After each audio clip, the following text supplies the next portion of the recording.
Hey, what's up, God's people? How's everyone doing? Hopefully, you're doing great. Staying safe, protecting yourself, your family, the ones around you. No wearing a mask, avoiding unnecessary gatherings, and etc. On this week's video, I'm gonna talk one of the things I'm most passionate about, which is reading.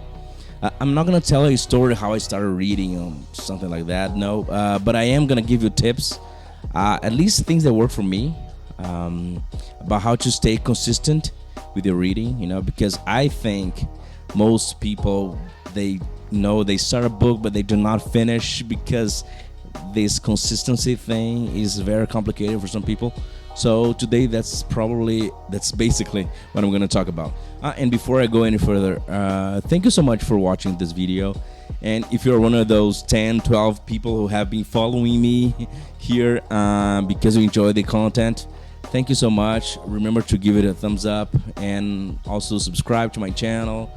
Every week I'm going to be here delivering my best for you. And hopefully we can continue to grow this community. And please remember to like and subscribe and to share. It's kind of weird, now that I think about it. It's kind of weird to ask someone to do something for you. Like liking and sharing a video when I actually am not giving you so much. But anyway, thank you so much for doing it anyway. Okay, so let's talk about consistency in reading. And maybe to be a little bit more assertive, I need to talk about habit. Creating a habit is something a lot of people find it very difficult to do, and I agree when it's about creating a very fulfilling habit or something that we are supposed to do, something that is cool or nice or maybe healthy or whatever.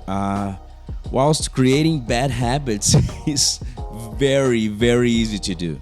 And reading is a habit, but in reality, not everyone likes to read, and that's okay. However, if you like to read but you struggle with consistency, here's something you can do. It's an idea. I love to take credit for it, but it is actually on the book of Silas Duhigg. It's called The Power of Habit. He says, and I quote, "This is how new habits are created, by putting together a cue, a routine, and a reward, and then cultivating a craving that drives the loop."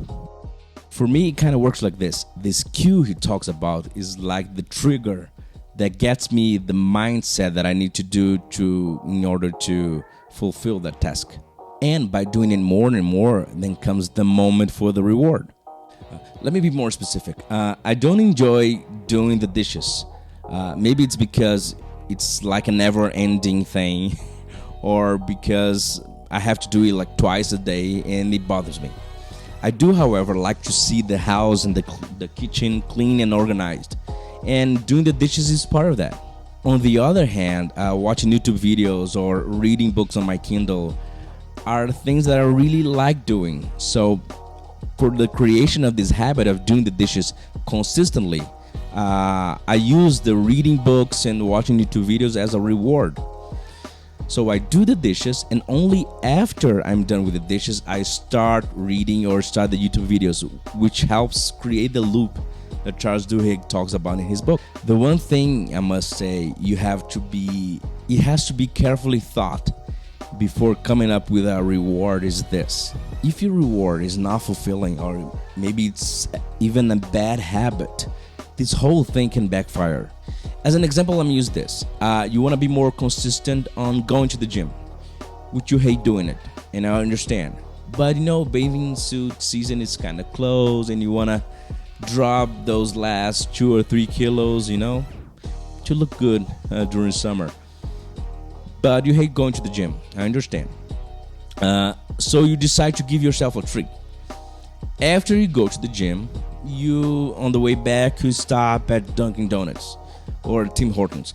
It just makes no sense. This reward, although very good, it makes no sense in your objective. You're gonna gain more weight by going to the gym. And that leads me to another quote from the book of Silas Duhigg. "Habits can be changed if we understand how they work." I found that even though I enjoy reading and it's a pleasure for me, on books that I like, not every single chapter is great. Some chapters are just boring, or I don't feel they are important for what's happening in the story, and that sucks.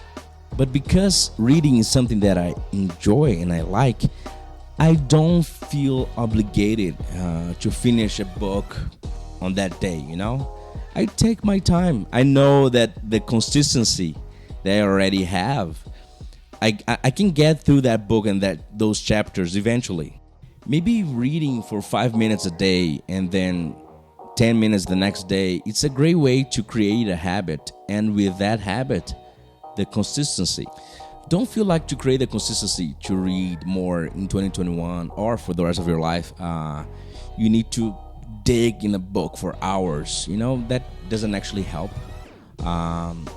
I believe that having this thing of reading a little bit more every day is so much better in the long run.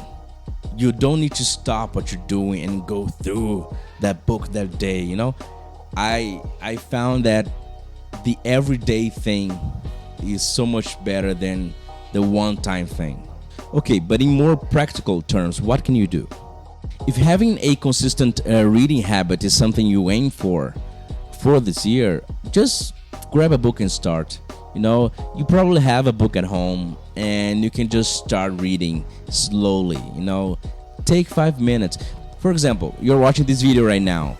Let's imagine in 15 minutes you're gonna have a TV show that you enjoy and you want to watch it. So take the next 10 minutes and read until your show starts. Because I repeat, 10 minutes is enough, and 10 minutes is a period of time I believe everyone has throughout the day. And that's it for today. Thank you for watching. Thank you for sticking out with me. I forgot mentioning, in case you still don't know, I have a podcast out every week, every Wednesday on your favorite podcast platform. So go check that out. And thanks for watching. See you again next week.